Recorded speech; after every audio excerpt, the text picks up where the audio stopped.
Hi, we have now arrived at the last section, the manager, Apache Mesos. In this section, we'll start by understanding the Apache Mesos architecture and about the resource allocation.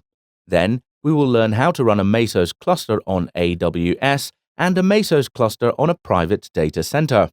After this, we will explore about scheduling and management frameworks. We will then have a look at Apache Spark, Apache Cassandra, and Apache Kafka on Apache Mesos. Now we move on to the first video of this section that deals with Apache Mesos architecture. In this video, we will look at existing Mesos frameworks. Along with this, we'll learn about attributes and resources. Finally, we will dive into the Apache Mesos API. Mesos is an open-source platform for sharing the resources of commodity machines between different distributed applications such as Spark, Cassandra, and Kafka, among others.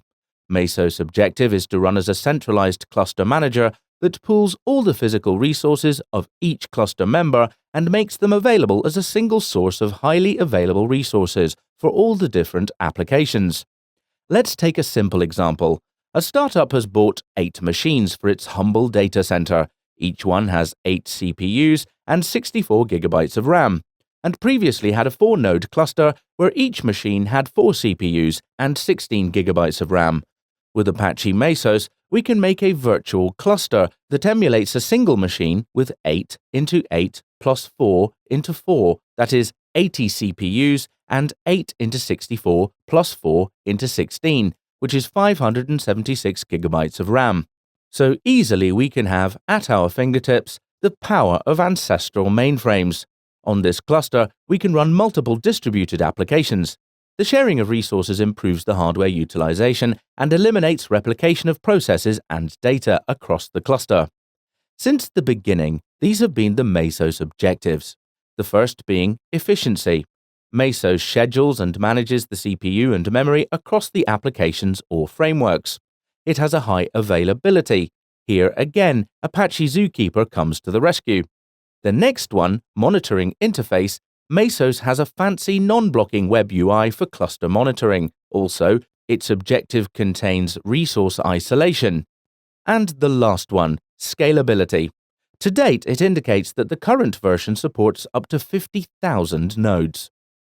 Mesos is based on the Linux kernel principle and provides an efficient, highly available, scalable, and fault-tolerant base for enabling various frameworks to share cluster resources efficiently in isolation. As we know, the distributed applications are diverse and in continuous evolution. One Mesos design goal is to expose a thin interface that allows an efficient resource allocation among different frameworks. Mesos delegates the job of scheduling and execution to the applications, or rather we could say frameworks themselves. So, we achieve 2 advantages. The first one being the choice of application. Developers can focus, for example, on data locality or fault tolerance depending on the framework needs. And the second one, design. It allows Mesos to be scalable, flexible, robust, and agile. The architecture of Mesos delegates the task scheduling responsibility to the frameworks. The Mesos Master node decides the quantity of resources to offer each framework, and each application decides which resources to accept and which tasks to execute on these assigned resources. This resource allocation method has proved to achieve a good degree of data locality for each framework on the same cluster. Mesos has an alternative design because it implements a global scheduler whose process is to take the framework's requirements, organize priorities, and check the resource availability. Then it produces a detailed schedule of frameworks and resources. For example, functions as waiting between the resource availability, requesting frameworks, and priorities between applications. One Mesos challenge was the development of an API, where the frameworks could express their resources requirements and concurrently attend millions of jobs and schedule them. Another challenge for the Mesos creator is to anticipate and enable the creation of new frameworks. Now let's talk about frameworks. A Mesos framework is the interface between Apache Mesos and the application. The framework is a layer where the task is scheduled and executed. As the framework implementation is application-specific, the terms framework and application are used indistinctly. In the beginning, a Mesos framework could only interact with the Mesos API using the C++ library libmesos. So the bindings for other languages such as Java, Scala, Python, and Go were developed using the libmesos. Since Mesos v.0.19.0, there was introduced an HTTP-based protocol to enable developers to use their preferred language without the need of the libmesos library invocation. A framework has two parts, scheduler and executor. Scheduler is responsible for making decisions on the resource offers made and tracking the current state of the cluster. Communication with the Mesos Master is made through the scheduler driver module, whose responsibilities are registering the framework with the master, task launching, and message passing to other components. The second part is the executor, which is responsible for the slave node's task execution. Communication with the Mesos slaves is made through the executor driver module, whose responsibility is to send status updates to the scheduler. As we can infer, the Mesos API allows programmers to build their own frameworks to run its applications on Mesos. Given the vastness of the subject, in this course we only see the API methods, but not how to build our own framework. For example, we will see how to create with the API the administration, authentication, and authorization of users. Every day new frameworks are added to communicate new applications with Mesos. In this section, we mention some important frameworks for the purposes of this course. The full list can be found at mesos.apache.org under the Framework section. Here we have frameworks for long-running services or applications. This includes Marathon, Aurora, Singularity, and SSSP. You can read here a brief description about all of these. Next, we have frameworks for scheduling. Here the most useful ones are Chronos, Jenkins, and Job Server. We also have the frameworks for storage, which are listed here, which include Cassandra, Elasticsearch, Allocation, and Hypertable. Now let's move on to attributes and resources. The way to describe Mesos slave nodes in the cluster is done through attributes and resources. So let's first take attributes. They are used to describe the slave node information, which includes OS version, hardware type, and so on. They are expressed as key-value pairs and support three different types: scalar, range, and text. They're sent with the offers to frameworks. Here's how the attribute syntax looks. Now the second one. Resources also manage three types: scalar, range, and set. A resource represents the offer of a Mesos slave, for example, the amount of memory on a slave. Here's the resources syntax. The Mesos Master has predefined how to handle disks, CPU cores, memory, and ports. When a slave doesn't offer processors and memory, it won't have its resources advertised to the framework.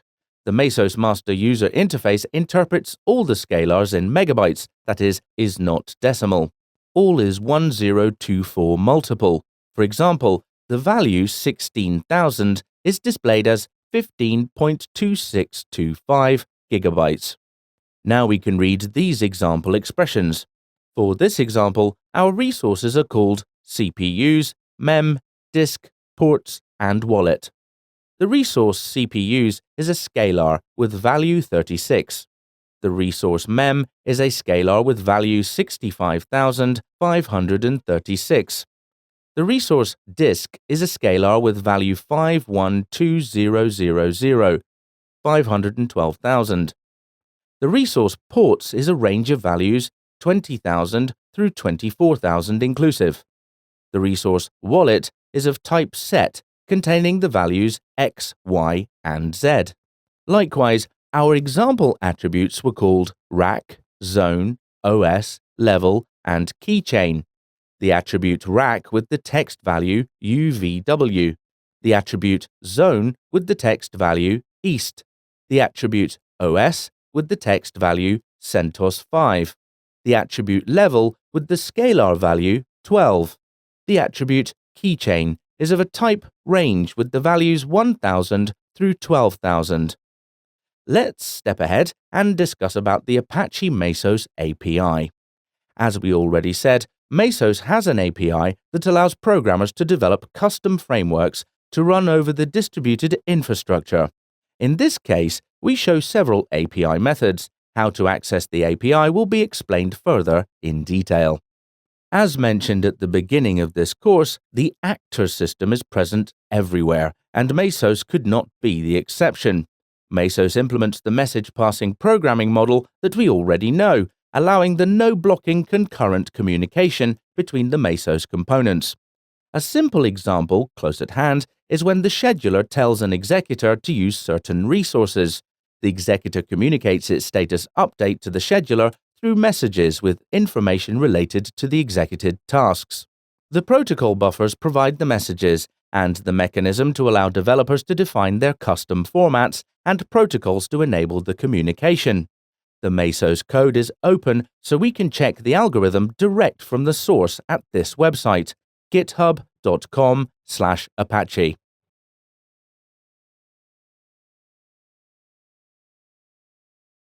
The next one is Executor API. Here we enumerate the Executor API methods. For full descriptions, visit this URL. That is mesos.apache.org/API. Here are the Executor API methods. The first one here is registered.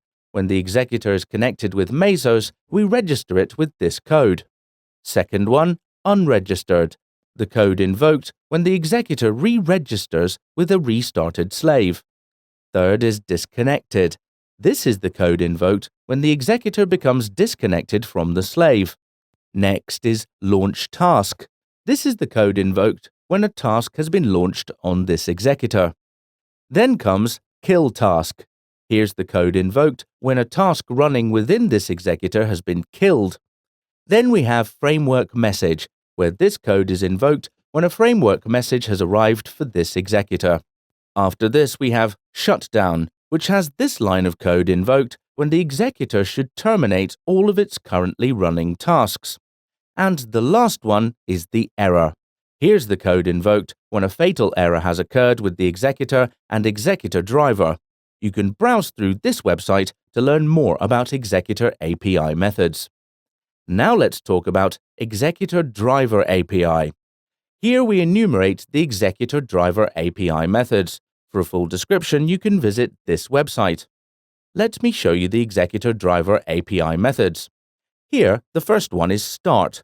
This code starts the executor driver. Second is stop. This code stops the executor driver.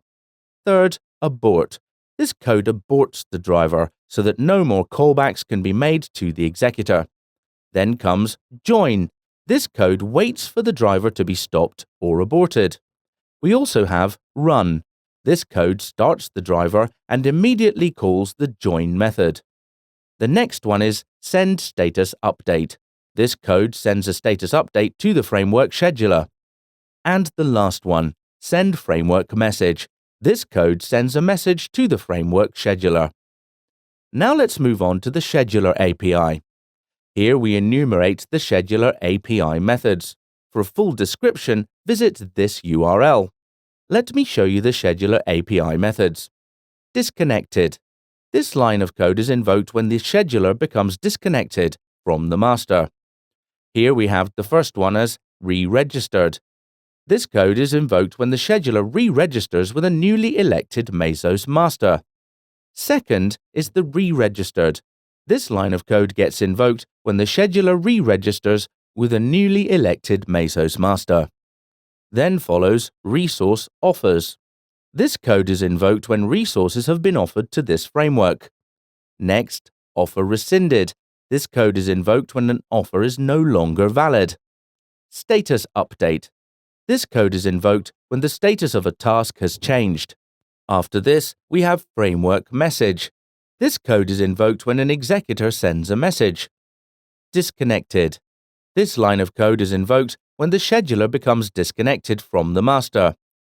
Next is slave lost.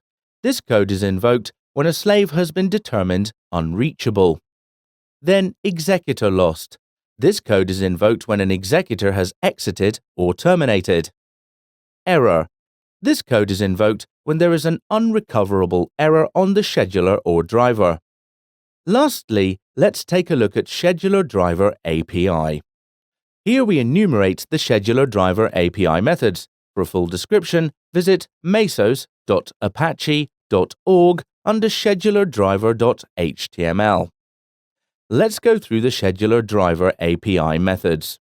Abort. This code aborts the driver so that no more callbacks can be made to the scheduler. First is start. This code starts the scheduler driver. Second one, stop. This code stops the scheduler driver, assuming no failover. There is one more stop.